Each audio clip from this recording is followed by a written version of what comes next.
Hey everybody, this is James Lindsay. You are listening to the New Discourses podcast, and we've got a kind of important one to do today. I think that you're going to find this very interesting. I've stumbled across a book, and I want to share that with you. I'm kind of taking a little bit of a risk here, maybe more than one, but that risk is that I have not finished this book, but I'm eager to share some of it with you. I've read about a quarter of it, and I don't know if it's going to go sideways further. I don't think it will, but nonetheless, I think the message that I'm going to try to give to you out of this book today is worth taking that risk.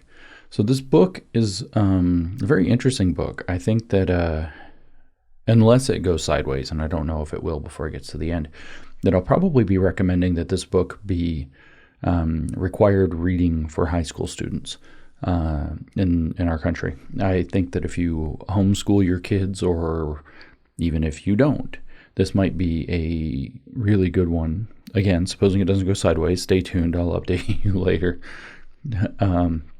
But so far as I can tell, this might be a really good one to have them read.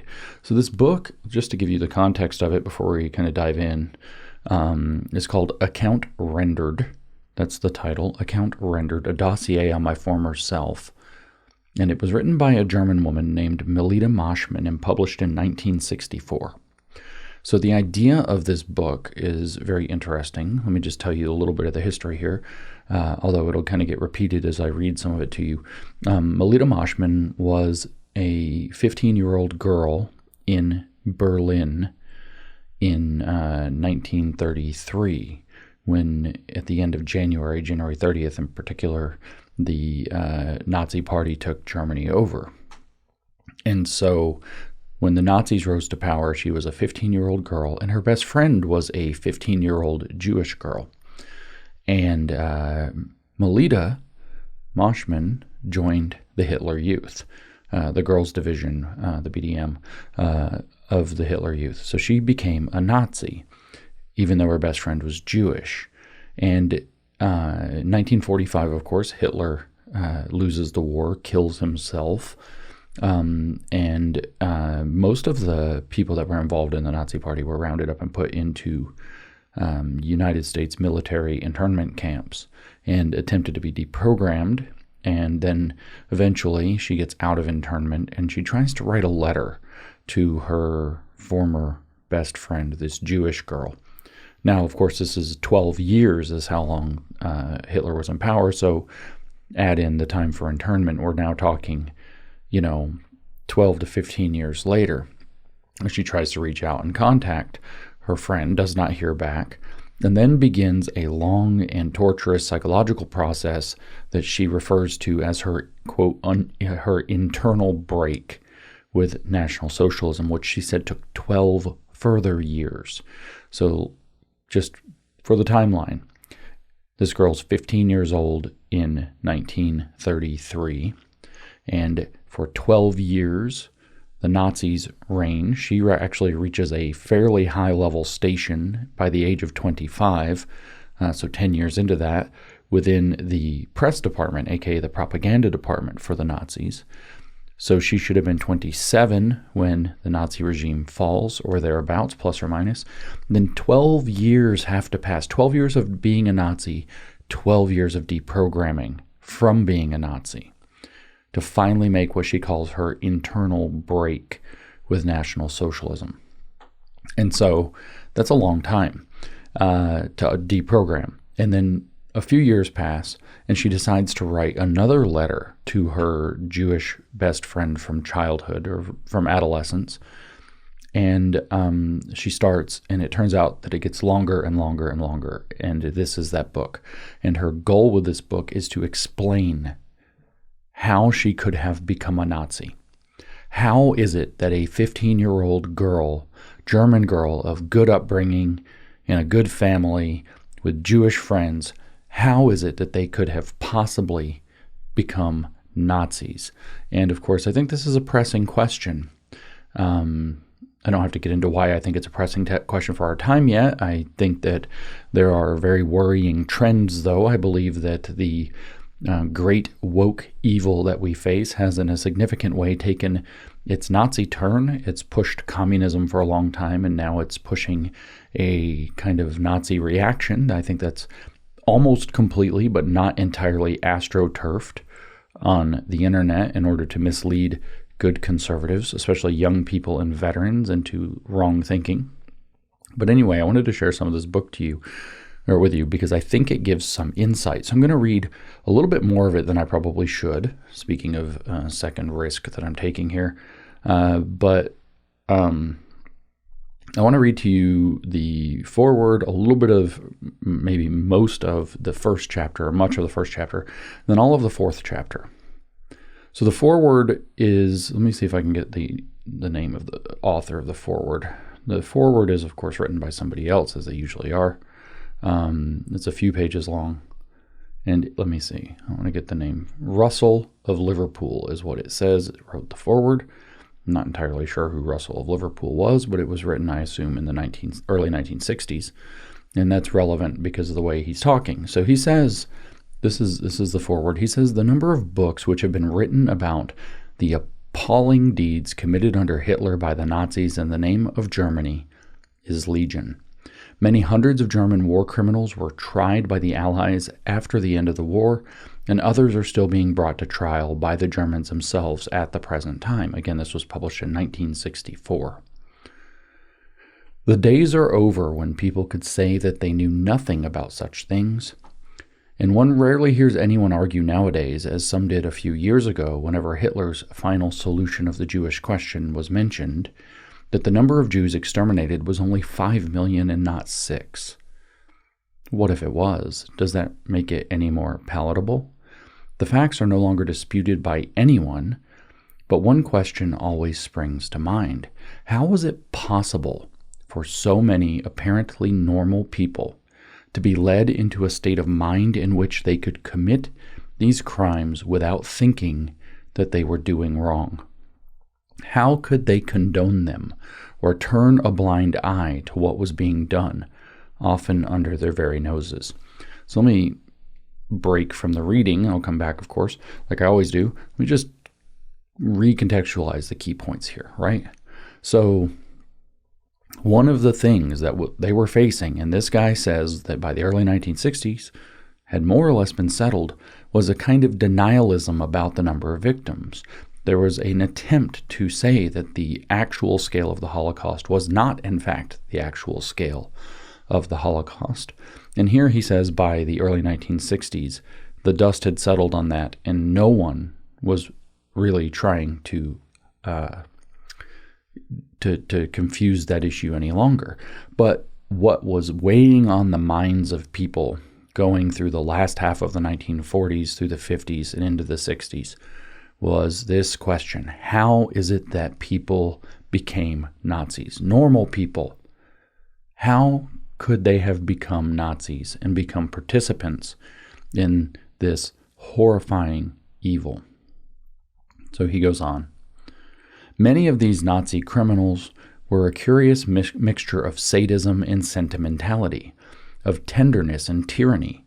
Ludwig Ramdor, who used to interrogate the women inmates of Ravensbrück concentration camp, known as the Women's Hell, carried out the cruelest physical and mental torture on these unfortunate women. When he was convicted by a war crime tribunal in Hamburg in 1947, and I was reviewing the proceedings before advising the commander-in-chief whether they were in order, I received several letters from Ramdor's friends and relations to the effect that, quote, "Dear kind Ludwig could never do harm to any animal, loved nature, and when walking in the country would sometimes jump quickly to one side to avoid crushing a snail or a lizard.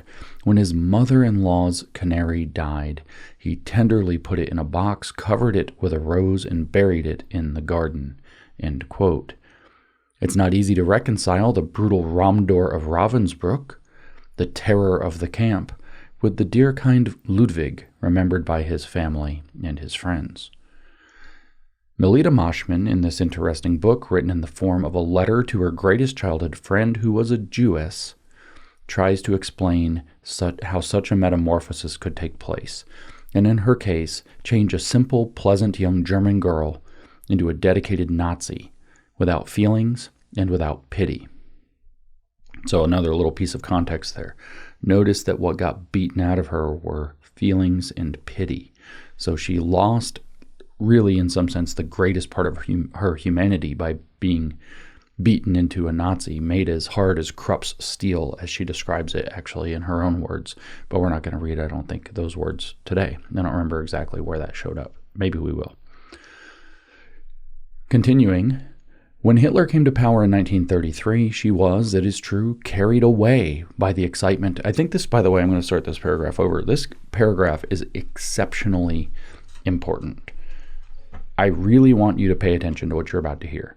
If you've been dozing, if you're working on something, this is the time to pay attention. You've only got to make it through a paragraph or two, just a few minutes.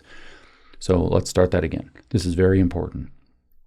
I think it's going to bear on what we're looking at today and why I'm recording this podcast. So he says, when Hitler came to power in 1933, she was, it is true, carried away by the excitement of the torchlight processions, the marching songs and the youth rallies. But what really turned the scale and made her and made many of her school friends become members of the BDM was the antagonism they felt toward the older generation, who were always talking with nostalgia about the past and on whose tongues the word socialist had a scornful ring. She felt that the out-of-date world of her parents could only be brought to an end by declaring war on the class prejudices of the social stratum from which they came. And this, she believed, Hitler intended to do. This statement is perhaps one of the most frightening in the whole book. So that appears in the first chapter.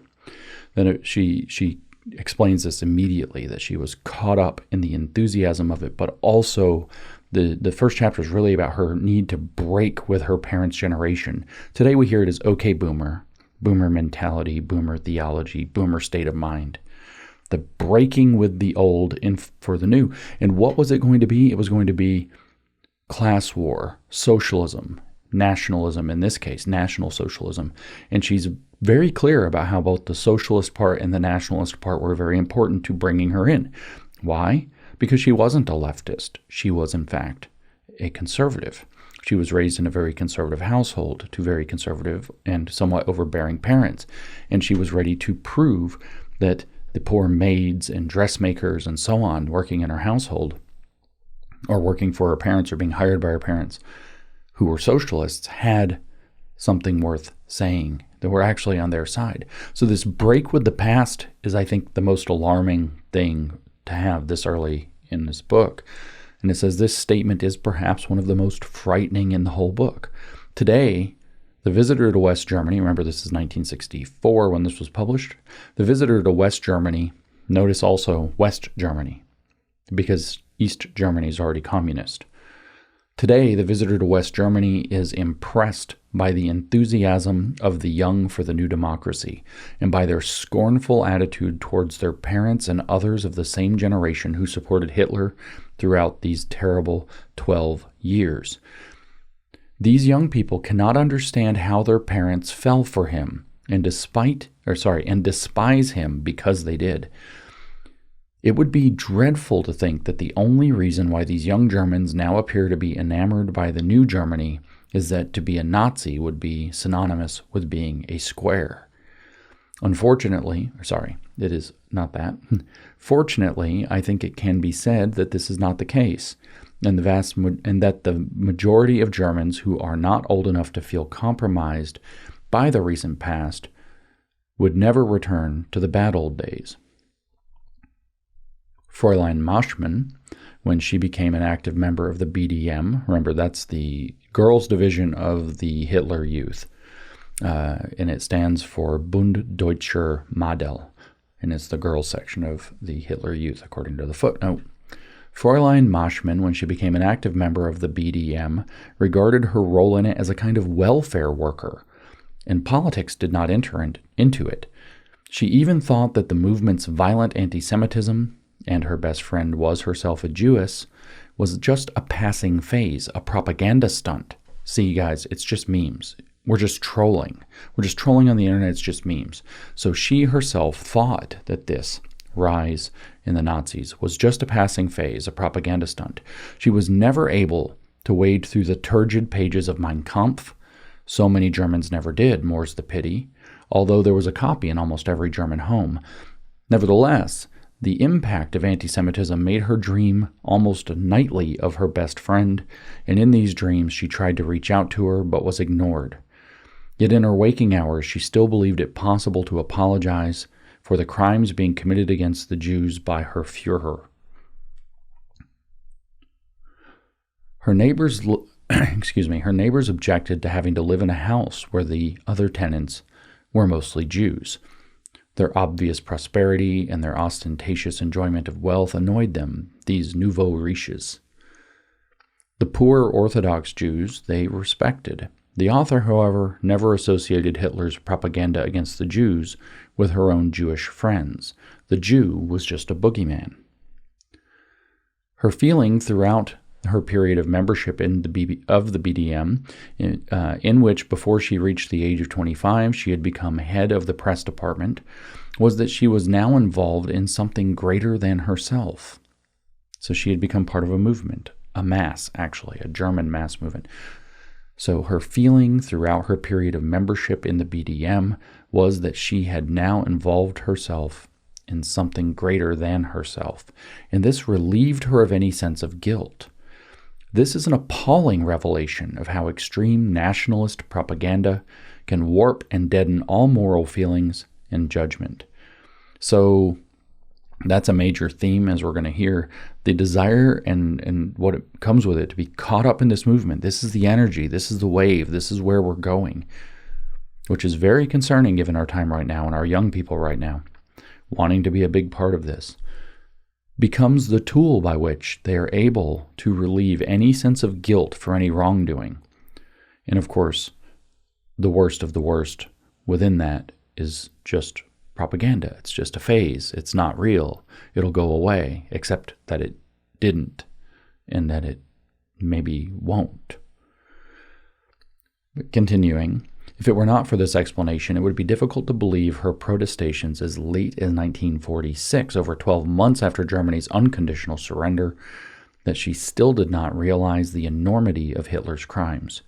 Even later, whilst she was still in an Allied internment camp, and the basic question was asked, what if the American allegations about the concentration camps are true? She avoided ever having to answer it, even to herself, by stifling all thought. In any event, she refused to take any blame herself for, quote, such monstrous madness, as she had at last begun to realize it was. The blame, she told herself, could only lie in God's hand. It took her altogether 12 years to complete her inner break with National Socialism. It was a soul-searing battle, and for a long while she tried to salve her conscience by saying all these stories about the murder of 6 million Jews were greatly exaggerated. Perhaps the number was only 2 or 3 million. Finally, the truth shone through. How could so many people allow themselves to commit, or at least to condone, so much wickedness? With regard to the guilt which the German nation must carry on its shoulders for the deeds committed in its name during the Third Reich, the author has very definite views. She disagrees categorically with those, and she admits that there are many of them in her own country even today who say, quote, "It is too early to decide the rights and wrongs of it all. Let the historians and posterity judge," end quote. For those outside Germany who were not personally involved, she thinks that might be the right attitude, since it is certainly eminently fair. But for those who, like herself, were personally involved, the author thinks that such a tempting argument should be resisted, and that those who use it are afraid of the effort or the risk of coming to grips with the past wholeheartedly. There is one question which every honest person who reads this book must ask himself. In like circumstances, how would he have reacted? All he can really do is to hope that he would not have done what so many Germans did, and pray that he will never find himself in a similar dilemma. So here's why I'm recording this podcast. It's this paragraph. Here's why I'm reading to you out of this book. aside from its very high interest and value that I can tell so far, having read a quarter of it. Because never again is now. That's why. Because what we're seeing rising from what I've been calling the woke right, that you can use whatever term you want, on social media, and creeping into the edges of mainstream conservative politics, and silencing much more of conservative mainstream politics from speaking out against it, is never again. There is one question, this book says, this paragraph says, which every honest person who reads this book must ask himself, in like circumstances. That's now, ladies and gentlemen. How would he have reacted? All he can really do is to hope that he would not have done what so many Germans did. And now it's too late for this part. Pray that he will never find himself in a similar dilemma. We are in the similar dilemma now. Never again is now. He must ask himself, in like circumstances, how would he have reacted? So now we'll turn to Melita Moshman herself. I'm going to read to you her very brief introduction, then a significant part of the first chapter, and then I'm going to pick up and read chapter 4, which is about her view of anti-Semitism in Germany at the beginning and somewhat throughout. So this is Melita Moshman speaking in her own voice. This is my second letter to you since we last saw one another 25 years ago. The first one I wrote to you in 1948, soon after my release from internment. I do not know if it reached you. I sent it to your mother, from whom I had word that she was in New York. Since then, I have often continued my conversation with you awake and in dreams, but I have never again tried to write any of it down. Now today I feel impelled to do so. I was prompted to do this by a trivial incident. A woman spoke to me in the street, and the way she held her head suddenly reminded me quite strikingly of you. But what is the real reason which made me sit down and write to you as soon as I came in? Perhaps in the intervening years I have, without being aware of it, prepared an account within me which must be presented. What roads we have both had to travel, roads which led us through the midst of a human catastrophe, since I repaid your trust with indifference and indeed with enmity. I have often thought about my own road during the past 10 years. Wrongs once committed can never be undone by such reflection. But perhaps it enables the individual to recognize a wrong more quickly and not to be seduced by one again. With you as a witness, I should like to try once more to go over the result of my reflections on the past. You will compel me to be much more precise than I could be if left to myself. But will you be in any way prepared to go along with me? Am I not asking something of you that you can only feel to be an importunity? Do not be afraid that I want to justify myself. Even the element of fate in a person's life does not dispose of individual guilt. I know that. What I dare to hope, is that you might gradually be able to understand and not excuse the wrong and even the evil steps which I took and which I must report, and that such an understanding might form the basis for a lasting dialogue. So this is a pretty grim set of terms upon which this is being written. But this is a grim thing. And so I also am reading this part beginning here to give you a taste of what this writing is like. I'm going to read parts of this first chapter that it's not exactly clear, a few pages of it, what they have to do with kind of a bigger picture, especially when we get to what I wanted to cover, which is chapter 4. I think that I want to give you a taste of how she writes, how she's communicating, the story she's building. Everything that she says is so personal. And remember, this is the story of how a 15-year-old girl got swept up into becoming a Nazi despite her plethora of Jewish friends, her best friend being Jewish. A lot of you that listen to this podcast have 15-year-olds, 15-year-old boys, 15-year-old girls.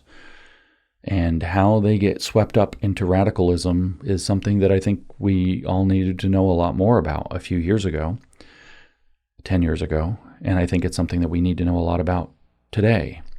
So let me give you a taste of her story, and then we'll get to the meaty part. Here's how it starts. January 30th, 1933. We both lived through this day in Berlin, although we did not yet know one another. It was not until Easter that you joined my class. I do not know what memories you may associate with the day of the seizure of power. They will be darker ones than mine. That day, our dressmaker had to alter a dress of my mother's to fit me. I dreaded the tiresome fittings, but I liked the dressmaker very much. The fact that she limped and was a hunchback set her apart from all the other people around me, and I felt that there was a vague connection between her physical distinctiveness and what she herself called her socialist convictions. Notice what Melita Moshman is telling us drew her to be a Nazi. She was enamored with the socialist convictions of her mother's dressmaker. The table on which I did my homework, I was just 15, stood beside her sewing machine, and when my mother left us alone together, she often told me about her political activities. For as long as I had known her, she had worn an embossed metal swastika under the lapel of her coat. That day she wore it openly for the first time, and her dark eyes shone as she talked of Hitler's victory. My mother was displeased. She thought it was presumptuous for uneducated people to concern themselves with politics. But it was the very fact that this woman was one of the common people that made her attractive to me. I've felt myself drawn to her for the same reason that I often inwardly took the maid's part against my mother. I realize now that my antagonism to every manifestation of bourgeois snobbery, which I acquired early in life, was nourished by a reaction against my authoritarian upbringing. My mother expected from her children the same unquestioning obedience as she required of the maids or of my father's chauffeur. The attitude drove me to a rebelliousness which went beyond the purely personal rebellion of adolescence and was directed against the bourgeois values which my parents represented. There's a lot here, isn't there? There must be many answers to the question, what caused young people to become National Socialists at that time? For people at a certain stage of adolescence, and again, here we have an important part. She's telling you, why did kids become Nazis? For people at a certain stage of adolescence, the antagonism between the generations, taken in conjunction with Hitler's seizure of power, probably often played a part in it. For me, it turned the scale. I wanted to follow a different road from the conservative one prescribed for me by family tradition. In my parents' mouths, the words social or socialist had a scornful ring. They used them when they waxed indignant over the hunchback dressmaker's desire to play an active part in politics. On January 30th, 1933, she announced that a time was now at hand when servants would no longer have to eat off the kitchen table. My mother always treated her servants correctly, but it would have seemed absurd to her to share their company at the table. No catchword has ever fascinated me quite as much as that of the national community. I heard it first from the lips of this crippled and careworn dressmaker, and spoken on the evening of January 30th, it acquired a magical glow. Notice the term, national community.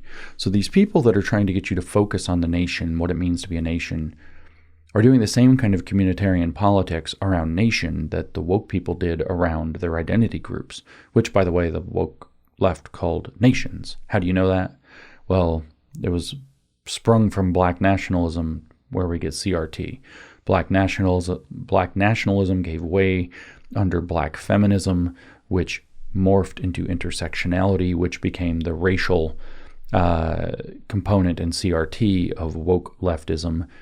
But the ultimate idea, as I wrote in Race Marxism, was ultimately that they saw themselves as a separate nation in the same sense, which I did not have the vocabulary for at the time, that Stalin saw Estonia or Georgia or the Tartars or Caucasus as a nation. the kind where you intervene with what we call DEI, but they called Koreanizatia. But here in Germany, it was the national community. It's not LGBTQ Nation, which is the name of a large popular publication on the far left. It's now, instead of identity-based nations, it's nations based in identity. Maybe I didn't say that well. Identity-based nations, nation-based in identity. Anyway, the point is your identity comes from your national belongingness, right? And so there's a national community, just like there's an LGBTQ community, just like there's a Black community or people of color community or our community or our campus community or whatever it happens to be. Now there's a national community, and if you don't live up to the national community standards, which are set by the National Socialists, then you aren't part of the nation. So that was important to Melita Moshman, and she said she heard it first from the lips of this crippled and careworn dressmaker and spoken on the evening of January 30th when Hitler had taken power. It acquired a magical glow. The manner of my first encounter with it fixed its meaning for me. I felt it could only be brought into being by declaring war on the class prejudices of the social stratum from which I came, and that it must, above all, give protection and justice to the weak. Doesn't that sound like leftism? What held my allegiance to this idealistic fantasy was the hope that a state of affairs could be created in which people of all classes would live together like brothers and sisters. In other words, it was an idealistic utopian fantasy, just like leftism. On the evening of January 30th, my parents took us children, my twin brother and myself, into the center of the city.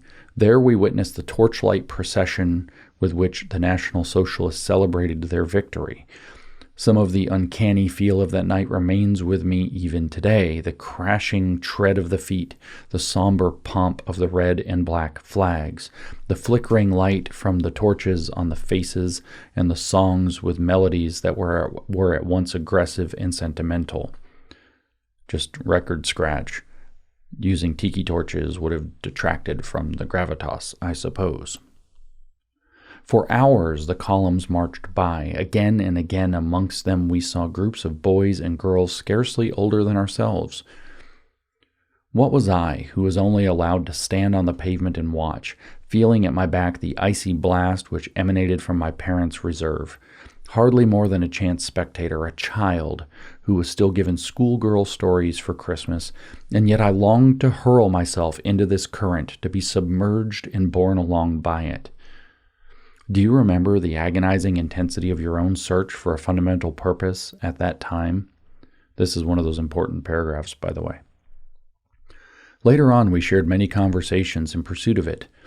At that age, one finds a life which consists of schoolwork, family outings, and birthday invitations wretchedly and shamefully barren of significance. Nobody gives one credit for being interested in more than these derisory trivialities. Nobody says, you are needed for something more important, come. Where serious matters are concerned, one does not yet count. But the boys and girls in the marching columns did count. Like the adults, they carried banners on which the names of their dead were written. At one point, somebody suddenly leaped from the ranks of the marchers and struck a man who'd been standing only a few paces away from us.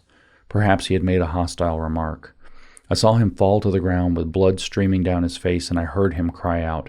Our parents hurriedly drew us away from the scuffle, but they had not been able to stop us seeing the man bleeding. The image of him haunted me for days. The horror it inspired in me was almost imperceptibly spiced with an intoxicating joy. For the flag we are ready to die, the torchbearers had sung. It was not a matter of clothing or food or school essays, but of life and death. For whom? For me as well? I do not know if I asked myself this question at that moment, but I know I was overcome with a burning desire to belong to these people for whom it was a matter of life and death.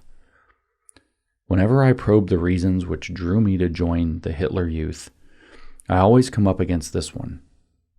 I wanted to escape from my childish, narrow life, and I wanted to attach myself to something that was great and fundamental. This longing I shared with countless others of my contemporaries. So that is pretty important. Whenever I probe the reasons which drew me to join the Hitler Youth, I always come up against this one. I wanted to escape from my childish, narrow life, and I wanted to attach myself to something that was great and fundamental. And it was also, in addition to that, a rebellion against her parents, whom she resented for whatever it is she resented them for, being a teenager and all. So I'm going to skip down to the end of chapter 1, a few pages later. The chapters are fairly short, and read to you what she says there. There may be some missing context. She says, I believed the National Socialists when they promised to do away with unemployment and with the poverty of 6 million people. I believed them when they said they would reunite the German nation, which had split into more than 40 political parties, and overcome the consequences of the dictated Peace of Versailles. And if my faith could only be based on hope in January 1933, it seemed soon enough to have deeds to point to. But these things are familiar to you. What I wanted to attempt to explain to you and your children, for perhaps you are even now beginning to discuss these questions with them, is that the rising generation of the middle class, who stood on the threshold between childhood and adolescence at the time of Hitler's seizure of power, had been fatally prepared to fall victim to his ideas, even when their parents were hostile to National Socialism. Listen, conservative parents, it is my fear, and I hope I'm wrong in overblowing it. Maybe I am. Maybe I deserve the disgrace that's being heaped on me for being allegedly crazy on the internet. Perhaps I'm wrong, but this is what's moving me right now, is that the rising generation of the middle class, your kids who escaped being transed like was happening in the Weimar Republic, or sexualized, or whatever else from the left, is that the rising generation of the middle class who stood on that threshold between childhood and adolescence at the time of Hitler's seizure of power had been fatally prepared to fall victim to his ideas. Ideas isn't scare quotes there, by the way. It's not true ideas. Even when their parents were hostile to National Socialism, what's driving me is that I fear that you, by the grace of God, parents, have had your kids, if you're listening to me, mostly or likely probably many of you, not all of you, unfortunately, spared from the trans madness, the leftist madness, and so on. And you face now a radicalizing force on the internet that many of them are playing with, whether it's through Andrew Tate or other forces, that is drawing them toward Nazism. You did not lose your kids to trans, maybe, by the grace of God, and you might lose them as Nazis. And I am horrified by this prospect. And this book is about why that happened to a otherwise good, responsible, successful, well-off German middle-class girl from a good family with Jewish friends who became a Nazi. She closes the first chapter by saying, again, writing to her Jewish friend, "You once told me that your sister came home at that time and asked to be allowed to join the Hitler Youth. Do you remember?" So she's pointing out how many people were caught up in Hitler and his, quote, ideas because they were primed to accept them at the time. "And you once told me that your sister came home at that time and asked to be allowed to join the Hitler Youth. Do you remember? It was only then she learned from your parents that you were Jewish." So everybody was getting swept up. An entire generation, Jewish or not, was being swept up in Hitler mania, literally a mania. And this book is supposed to give an account, a first-hand account, reflectively given by somebody who had gone fully into that and then deprogrammed from it, as to how and why that happened, specifically, as you heard, to try to prevent it from happening again to more people. And this is why I want to share this with you.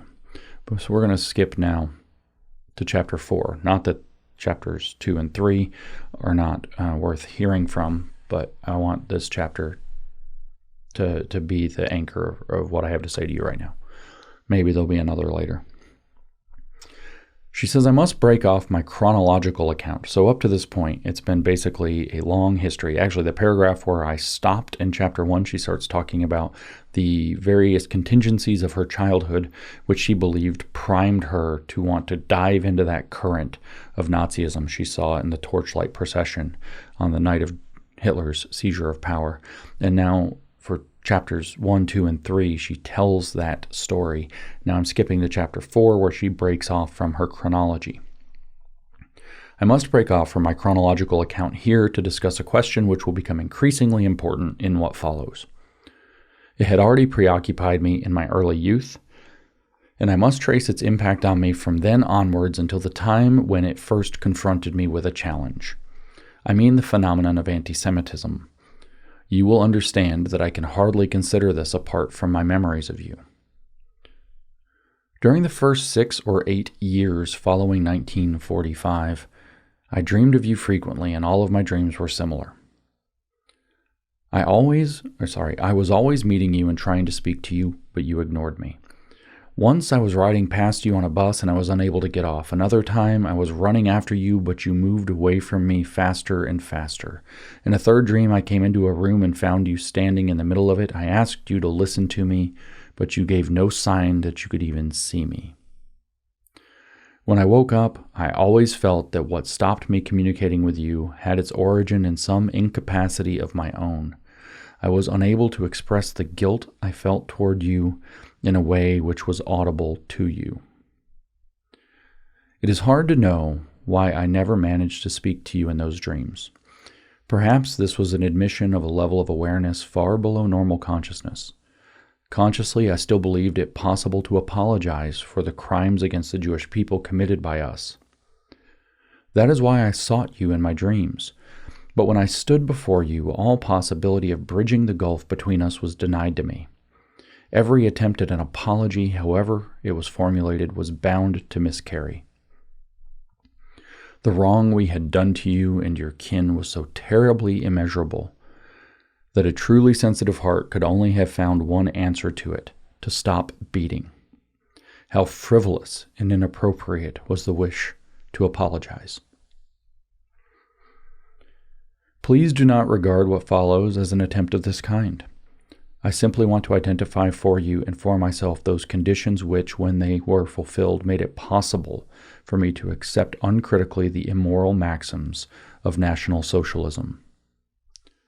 So parents, I'm recording this for you mostly, your children are surrounded by temptations into National Socialism as an answer to Marxism, to woke Marxism, now. Here's a person who spent 12 years immersed in it, 12 years crawling her way out of it, writing an apology, but not an apology as you heard, an account rendered, as the title of the book goes, to her Jewish friend. And she says this unequivocally. Your children right now are presented with propaganda teaching them the opposite. But she says it, the immoral maxims of National Socialism. She goes on. The house in which my twin brother and I were born stood in a street off that's a German word, Kurfürstendamm. Kurfürstendamm? Judge me all you want, Germans. As far as I can recall, the majority of the occupants were always Jews. My parents were only on friendly terms with our Gentile neighbors across the landing. This family consisted of a brother and a sister and their elderly mother. The brother was a bank official, the sister a teacher. As children, we liked all three of them very much. They were already National Socialists during the, quote, years of struggle. And the first expressions of anti-Semitism with political overtones which reached our ears came from them. They clearly objected to having to live in a house in which Gentiles were in the minority. From odd remarks of theirs, I gathered that Jews were foreigners. Our neighbors pronounced the word with scorn. On the floor below us lived the Louis. They were the only Jews in the house with whom my parents had any kind of contact. We profited from them because we shared their telephone for many years. I remember Herr Louis as a friendly old man with a fine full beard. When we were at the nursery window blowing soap bubbles, he would smile at us. We knew that for religious reasons he would never let himself be seen without his black velvet skullcap, and it was at his flat that we first marveled to see a 7-branched candlestick. The fact that the Louis must not be disturbed on Saturdays because it was their holy day was something our mother never forgot to impress upon us. They were the only Orthodox Jews in the house, and I seem to remember that this made them more acceptable to our parents, probably because they came from a good old family and did not belong to the nouveau riches, let alone the foreign families who had only come from Eastern Europe since the war, that being World War I, by the way. Contact with the other Jewish inhabitants of the house was limited to an exchange of greetings if one met them on the stairs. Whether I had any Jewish classmates at my primary school, I no longer remember, but at secondary school, Jewish girls at times made up 1/3 of my class. My parents often complained about this situation. Why it was lamentable, I did not understand, but then our parents also complained about the unemployment, although we did not suffer from it ourselves. I asked myself how my Jewish schoolfellows struck me, first, almost without exception, by their physical and mental precociousness. They were ladies already, while I felt I was still a child, and the ostentatious clothes many of them wore annoyed me. Not one of them came from a poor home. Most of them, indeed, were rich, and there were some who sought to impress with their fathers' cars in which the chauffeurs sometimes came to fetch them. The fact that these airs particularly upset me may have been connected with my mother's frequent complaints about the nouveau riches. If this expression refers to the time a family's posterity dates from, and not to a style of life, then my mother came from a nouveau riche family herself anyway. Her father was a tradesman who had worked his way to the top. As regards accomplishments, the Jewish girls were above average. True, the top girl in my class, from the lowest form to the upper first, was always the daughter of a Catholic railway guard with a large family, but after her in almost all subjects came Jewish girls. They never formed cliques, and one might well say that they were conspicuously well bred. Their good behavior was for a long time a source of irritation to me, for until the upper third class I regarded school as a playground, a place where one could get up to all kinds of silly escapades which would be prevented at home by parental discipline. The first political conversations I can remember having with other girls at school were provoked by a girl in my form whose father had been an officer in the First World War and belonged to the Stahlhelm. And we'll go to see what the Stahlhelm was. Stahlhelm means steel helmet. It is a right-wing paramilitary organization, says the translator's note. These consisted of boasting about the exploits of one's brothers or cousins, which were directed against the new German Republic and also, even before 1933, against the Jews. Gerda's brothers went out at night and tore down the black, red, and mustard flags from flagpoles with hooks fastened to long lines, or daubed swastikas on walls. One day, Gerda brought me a railway ticket which looked like an ordinary one. It was only on closer I'm doing a terrible job reading, I apologize. It was only on closer examination that I realized it was a political joke. It carried the imprint, quote, "To Jerusalem." Underneath was written in smaller print, quote, "And no return." We gave this ticket to Rahel K. for her father.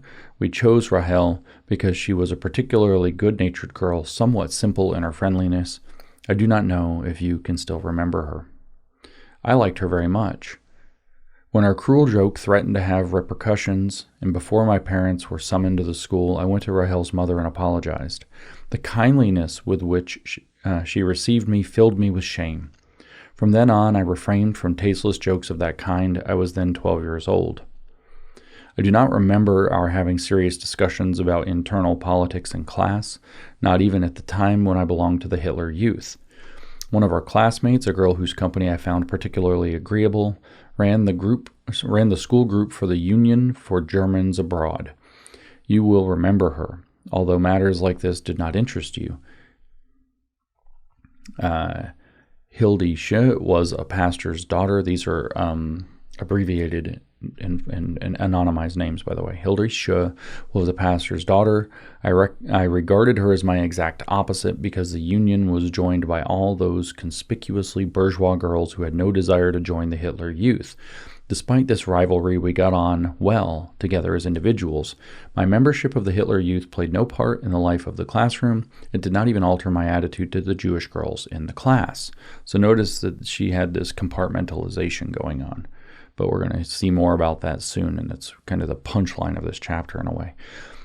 A trivial episode from that period, which has recently occurred to me, throws some light on the situation. I was having an argument with Rosal Cohn, who I had long disliked for her intellectual arrogance. She had a much sharper brain than I, and I was losing the argument. I can no longer recall what the argument was about, but I remember that for a moment I was tempted to keep my end up by making a derisive reference to the fact that she was Jewish. I rejected the idea almost at once, not because I would have been ashamed to use such an unfair weapon, but because I thought, what an absurd idea. You would only make a laughingstock of yourself. Rosal Cohn was a Jewish classmate of ours, but I did not really connect with her. Sorry. This is the key paragraph. If you're doing your laundry, stop for a second. Rosal Cohn was a Jewish classmate of ours, but I did not really connect her with the Jews. Those Jews were and remained something mysteriously menacing and anonymous.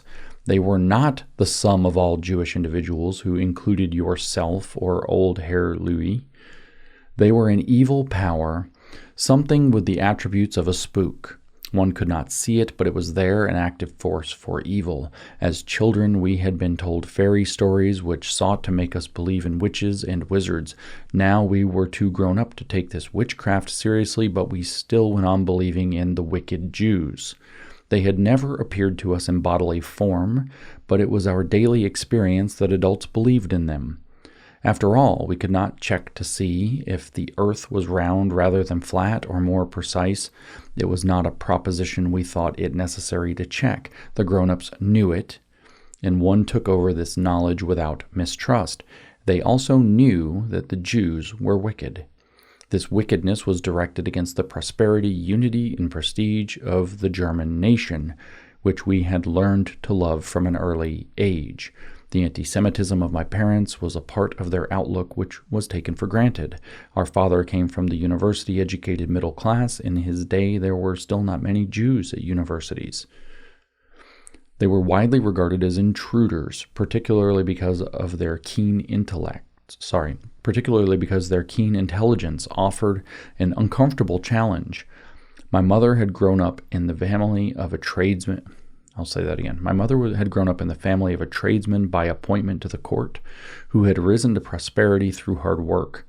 In such circles as these, fear of competition may well have led to the early development of a thoroughgoing anti-Semitism. And I apologize. I cried wolf about the key paragraph. Let me go back though and read kind of this important part, right?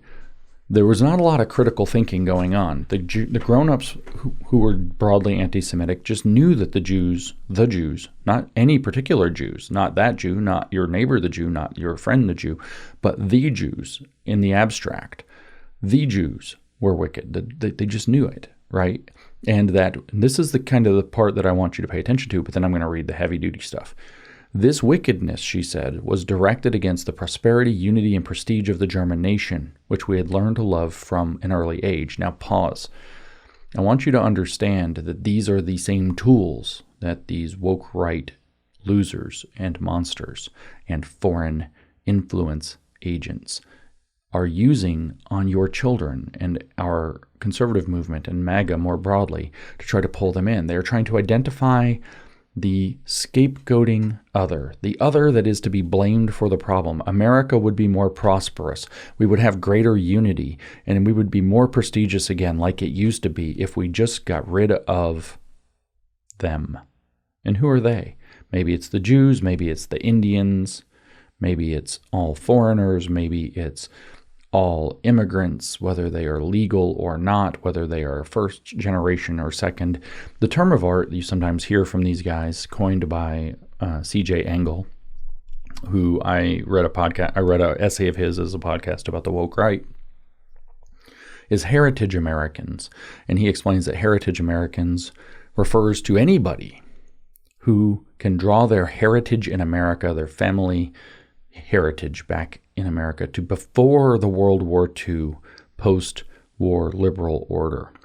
In other words, if you and your family were not fully American by the establishment of the post-World War II order in the 1940s going into the 1950s, well, then you're not a heritage American. You're a lesser American.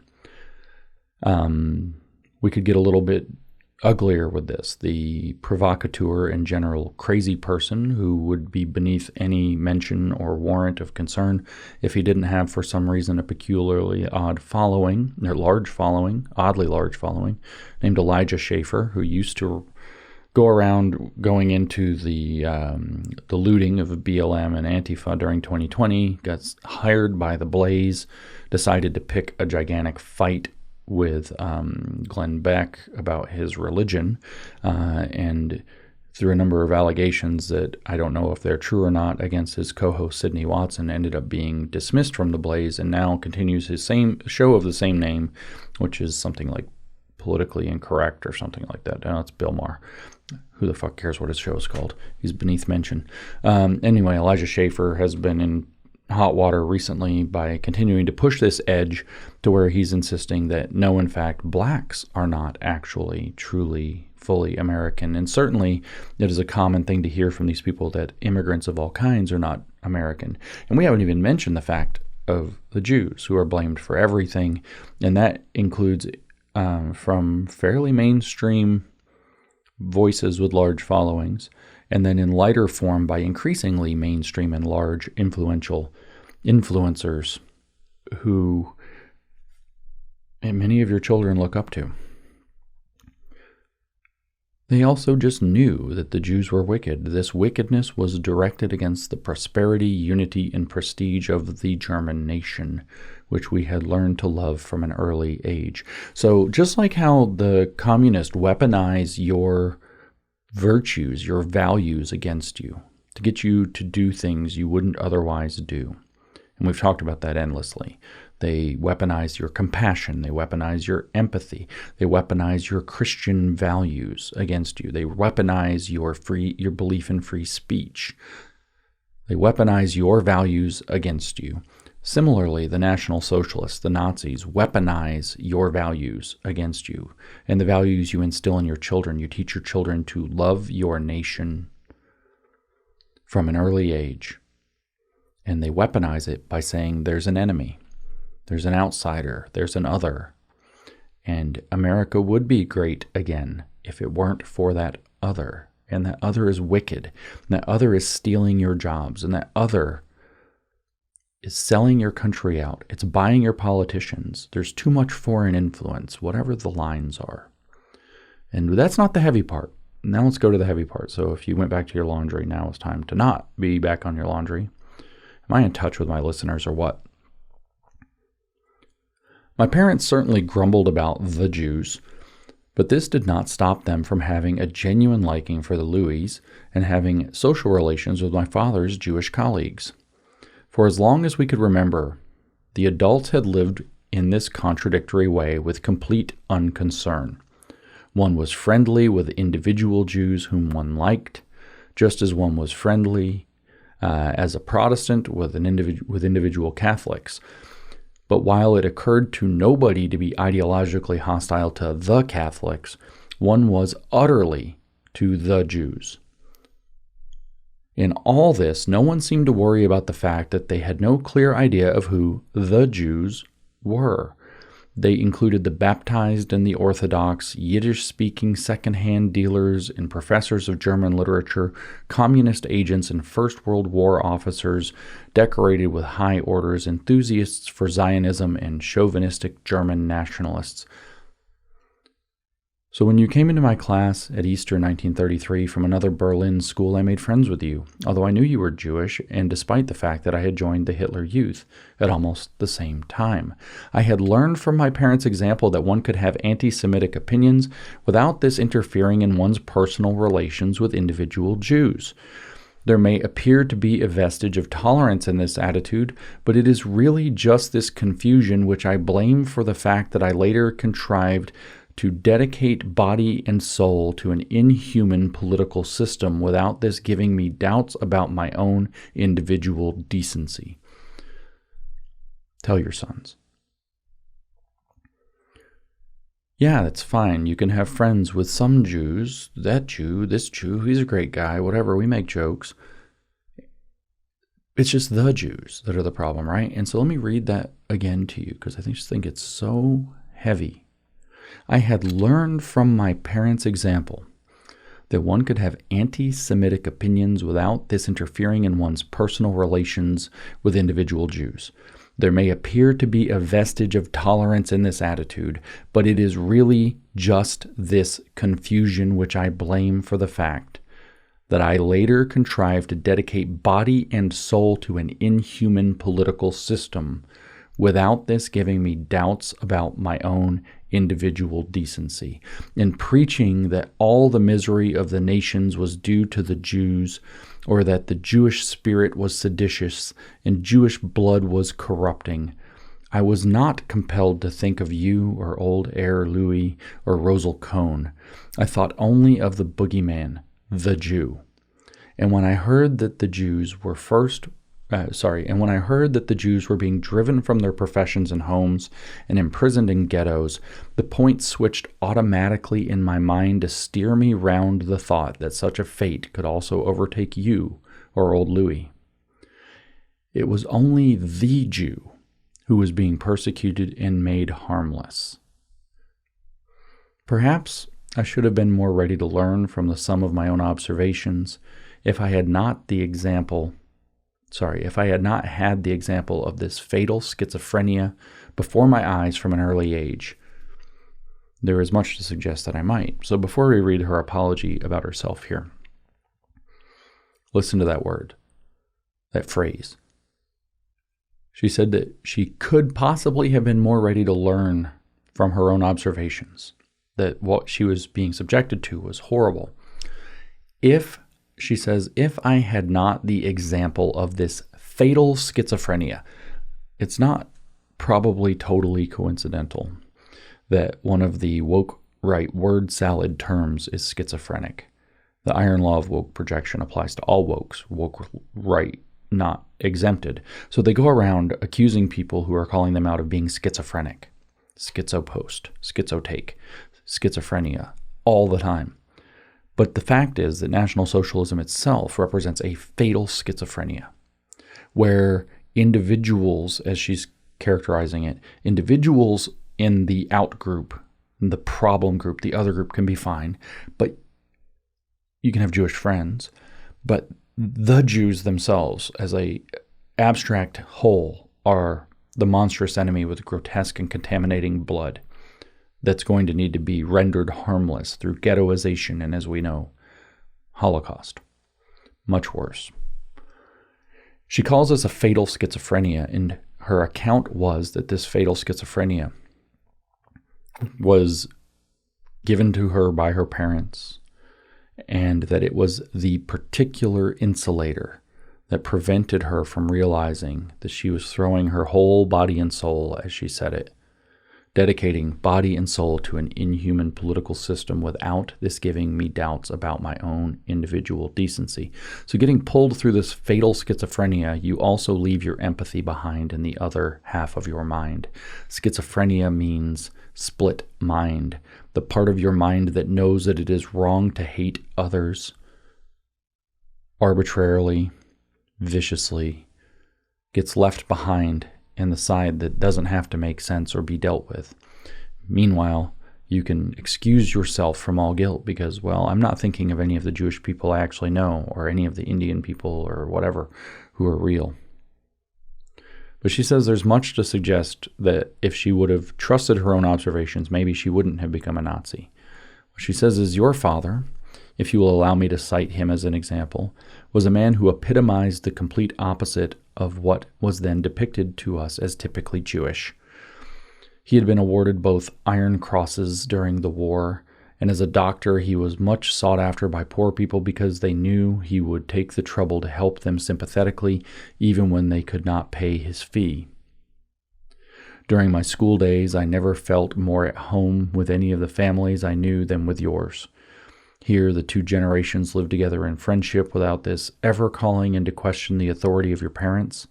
There was always an opportunity to join in conversations, whether about plays, books, or current affairs, which had a real educational value for us children, not only because of their intellectual level, but also because of the personal example expressed in your parents' attitude to every topic.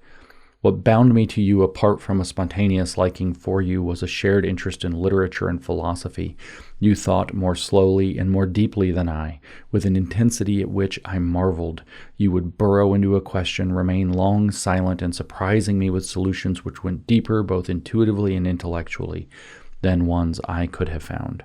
On the question of whether we ever discussed anti-Semitism together, my memory gives me no clear answer. Perhaps we avoided it. I was used to respecting your reluctance to talk about very personal matters, even though I did not share it.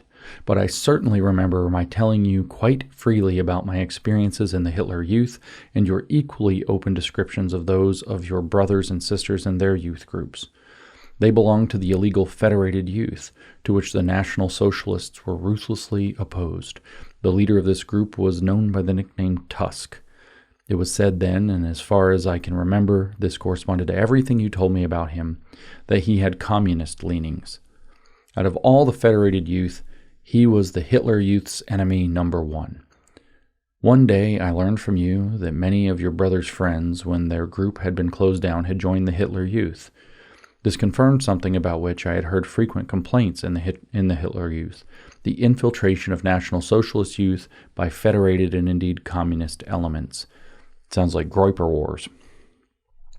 It was probably this circumstance which led me to review my own unclear position. I gradually felt its ambiguity to be unclean and oppressive. I reached the conclusion that it was not possible to be both a National Socialist youth leader and the friend of a Jewish family whose sons belonged to an illegal federated communist group. I also gradually lost touch with you physically because I spent every possible free moment in the service of the Hitler Youth, and inwardly I had a lot less patience with things that were not connected with this service. I do not know if my behavior hurt you. I fear that it did. You never readily showed your feelings, and I was doubtless blind to any modest indications that you were upset. When I said goodbye to you at the Helen C. railway station, I felt that you had understood the situation perfectly. We made no mention of it. You offered your sympathy for the fact that I should have to surrender a great deal of my freedom at boarding school. I replied with empty phrases. We then parted quickly, just as we did every day. At that parting, I had wanted to make things clear, but now I found that the price of this clean break in our outward existence had been an inner stain of guilt which was not to be obliterated. Nor can it today. In those days, I thought burdening oneself with guilt must be a part of life. I did that wrong again.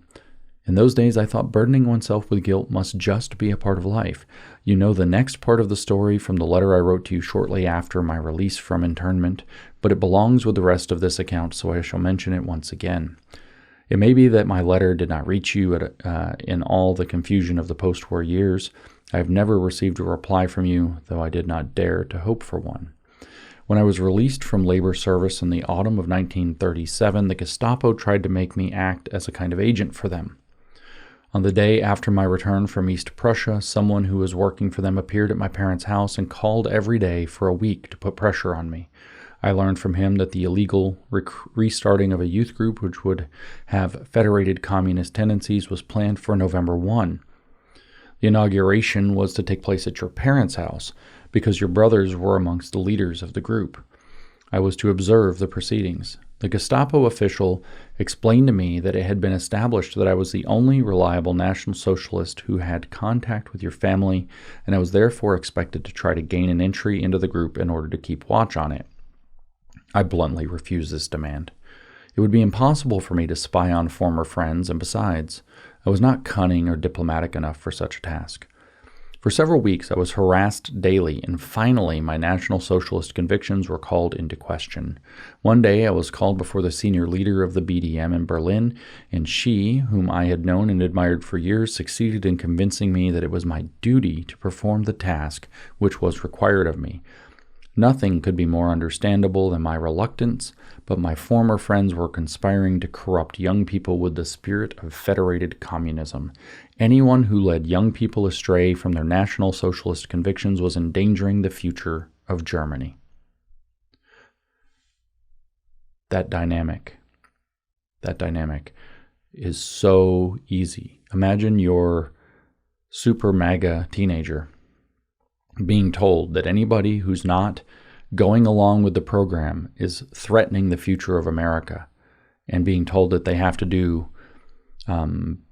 unjust things, harass them, attack them, spy on them, turn them in.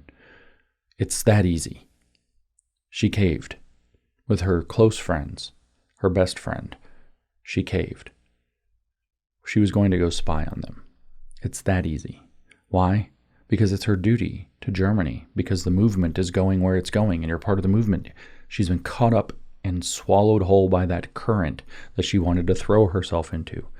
So she continues, she says, I then tried to make contact with you again under the pretense that I had abandoned National Socialism. I owe one of the best turns of my fate to the fact that I failed in the task which I had finally undertaken. It foundered on my incapacity in the role of secret agent. I have no doubt that it was written on my brow that I was lying when I turned up at your house again and started abusing the Nazis. On the evening fixed for the inauguration of the group, I obtained entry into your parents' house on some pretext or other, but I only managed to speak to the maid. Nobody else was to be seen, and I lacked the impudence to stay in the face of the maid's refusal. The Gestapo official was waiting for me outside the house and dismissed me with a curse. I never heard anything from the Gestapo again. My unsuitability for collaboration with them was doubtless thoroughly proven. It was only after 1945 that I learned from my chief superior in the Reich Youth leadership that they had considered dismissing me from the Hitler Youth on account of this failure. I was finally kept on because my skill for the press work was needed. The last news I received from you was brought to me by your father on the morning after that night, when your house was searched and 2 of your brothers were arrested. While I had failed to warn you of the danger which I knew threatened you, you sought to protect me from trouble. You sent me word that they had seized your diaries in which you had reported our conversations. I was to make no attempt to deny your brother's illegal membership of a federated youth group. It is barely comprehensible now that being forced to spy on my friends did not open my eyes. I could see then, and should have recognized for what they were, the methods used against all youth groups who did not join the Hitler Youth. But it was only some 15 years later that I came to understand the value of independent thought and freedom of action. In 1937, I wanted to devote all of my energy to uniting German youth both inwardly and outwardly in the Hitler Youth. Every kind of separatism seemed to me to threaten the future of the Reich. The fact that there was a police force which kept a watch on the restarting of illegal communist federated youth groups was no reason for me to lose my faith in the National Socialist system. The ruthlessness with which I was required to spy on my former friends certainly disturbed me. Could the state, I wondered, demand that I act basely as an individual in its own service? It was just at this point that I should have been on the alert. I was not. We had learnt that for the sake of Germany no sacrifice could be too great. In this particular instance, I did not feel justified in sparing my private feelings or my own individual urge to moral purity. I have never in my life suppressed anything so completely from my memory as I did that lamentable episode. I actually succeeded in forgetting this betrayal of you and our friendship until after the end of the war. It oppressed me doubly. Not only had I abandoned former friends of mine to a danger which I should have warned them, from the other point of view I had also failed shamefully. I had lacked the strength to carry out effectively what I believed to be a necessary duty. I had slithered through a crisis without seriously facing up to it. When I wrote to you again for the first time in 1948, I was far from having overcome my National Socialism, but I was bitterly ashamed of the betrayal of our friendship. I had only learned shortly before then that your brothers had suffered no grave harm after their arrest in November 1937. I myself was transferred to a post as chief press officer in Frankfurt an der Oder a few months later, and I was glad to get away from Berlin. The change of scene helped me to escape from my burdensome memories.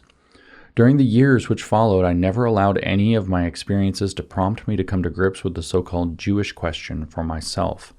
My anti-Semitic attitude seemed to me a natural part of my National Socialist outlook. But the problem did not interest me. The program of the National Socialist Party contained a whole series of points which were of equally little interest to me. For example, the one about the abolition of usury. I never took the trouble to find out what it meant, very likely because I dislike anything at all reminiscent of mathematics. The fact that anti-Semitism did not interest me can no doubt be traced back to my suppressed bad conscience. I did not want to be reminded of you or your family. I did not read the Nuremberg laws, which were enacted in 1935, until 1941, when I had to give a course on them at a labor service camp.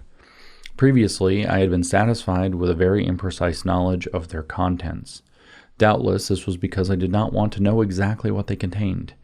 I did not want to be obliged to think about it, as I was employed in the Hitler Youth, not as the leader of a group, but only as a press officer. I took part in hardly any ideological training. The lectures which I did have to endure from time to time at leaders' conferences generally bored me so much that I only lent half an ear to them. Often, too, I laughed at them out loud or on the quiet. At the meetings of again, this is, by the way, your meme culture, right? The meme culture your kids are swimming in. At the meetings of the Kermark Hitler Youth, which I went to from Frankfurt an der Oder, a lecturer turned up and dressed in hunting attire. He was supposed to be an expert on the secrets of the Talmud. By the way, speaking of memes that are huge, I'm sure that if you spend any time online, you've run into the Israel-hating people and the Jew-hating people talking about the Talmud. The Talmud is a huge piece of propaganda for anti-Semites, Jew-haters, and they're bringing it all up again.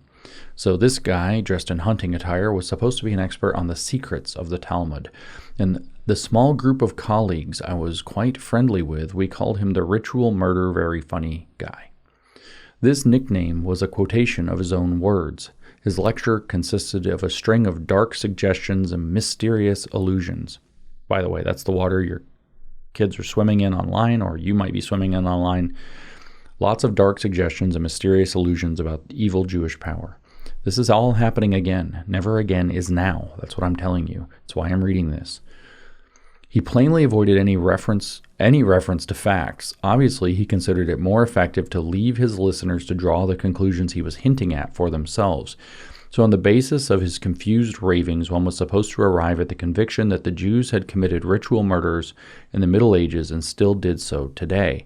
Each time he had strung out the sequence of his evidence before us, he asked us with a movement of his hands which was supposed to mimic the gesticulation of an East European Jew, "No ritual murder."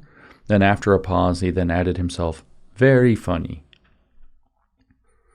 We laughed at him and imitated him ourselves. Many of us must have realized that he was talking complete nonsense, but no one found room for the thought that the nonsense was a deadly poison which threatened the lives of countless Jews. Let me again draw your attention to the meme culture that is swarming social media right now. We know it's stupid. We know we're trolling. We know it's jokes. We know we're just having fun. We're just beating our chests. We're just blowing off steam. We're just making jokes. Free speech, y'all. Free speech, y'all. It's just trolling. It's just jokes. Many of us must have realized that he was talking complete nonsense, but no one found room for the thought that the nonsense was a deadly poison which threatened the lives of countless Jews. Today I know that the fairy tales of ritual murder had to be invented and propagated amongst the people so that Mueller the shoemaker could not get any rebellious ideas when his neighbor Mayer the tailor was taken from his bed one morning and never came back. We should not have liked to have mentioned in the same breath as Mueller the shoemaker. Sorry, I messed it up. We should not have liked to be mentioned in the same breath as Muller the shoemaker. After all, we were youth leaders. But the rebellious thoughts did not even occur to us, even though we did not believe a word the raving lunatic in the hunting suit told us. It was so easy to dismiss these things with a laugh. Thus one established one's own superiority. See, we're just trolling, we're just jokes, nobody else gets it, it's just funny. Thus one established one's own superiority. It was so easy to dismiss these things with a laugh, even though we did not believe a word the raving lunatic in the hunting suit told us. We also believed ourselves to be above the methods of the racial enlightenment employed by Der Stürmer. This magazine filled me with nausea. I never held a copy of it in my hand, though I would sometimes glance at it on notice boards. At leaders' conferences, it was openly said that it should not be given to young people. What we took exception to in it was not, of course, its basic political tendency, but its scandalous lack of taste or educational insight. The same goes for the bloodthirsty songs in which I joined after 1933. The only line I can remember is, "When Jewish blood spurts from the knife." After the Hitler Youth had ceased to be an instrument in the struggle for power and its educational role came to the fore, such songs were hardly sung anymore. We became concerned to maintain a certain level of culture. And that's the end of chapter 4.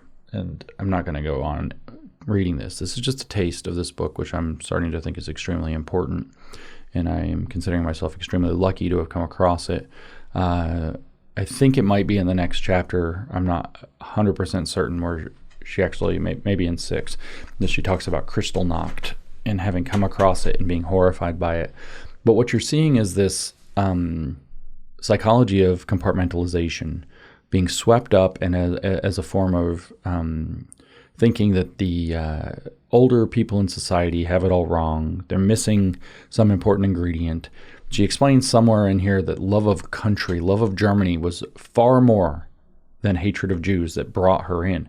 So what you will see then is what made people in Germany become Nazis was we love Germany so much and everything's not going perfectly. Therefore, who's the enemy? Oh, it's the Jews. So the hatred is derivative to the love, right? So that's a satanic inversion of love, that you have the love of your country becomes the explanation for your hatred of the outsider, the other.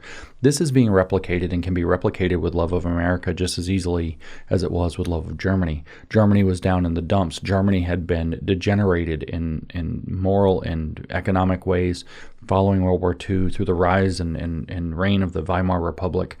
And similar things have been going on in America for the last several years. MAGA is a full-throated patriotic movement of the First Order that could very easily have that love of country turned into hatred of the other. And I'm suggesting that the point of woke right is a psyops to do precisely that. And I think your children are in danger. Also, it's targeting our veterans who are dispossessed and angry at their government for very many good reasons. But this kind of thing is very easy. That's the lesson that she's conveyed in this chapter, to compartmentalize. Oh, it's just jokes. It's just memes. We're just making fun. We're just having a good time. We're just trolling. We don't really believe it. You're the idiot for not getting the joke, you old boomer mindset person. And that's why I wanted to read this to you and introduce this book to you and what it says to you, along with a couple of heavy passages in it. Because as I said, my belief is that the woke right represents something incredibly important. When we said never again, it meant never. And never again is now. And that's the title of the podcast. That's the message. Like I said, I don't know if this book goes sideways. I've read about just under a quarter of it, actually. I don't know if I've read quite a quarter of it.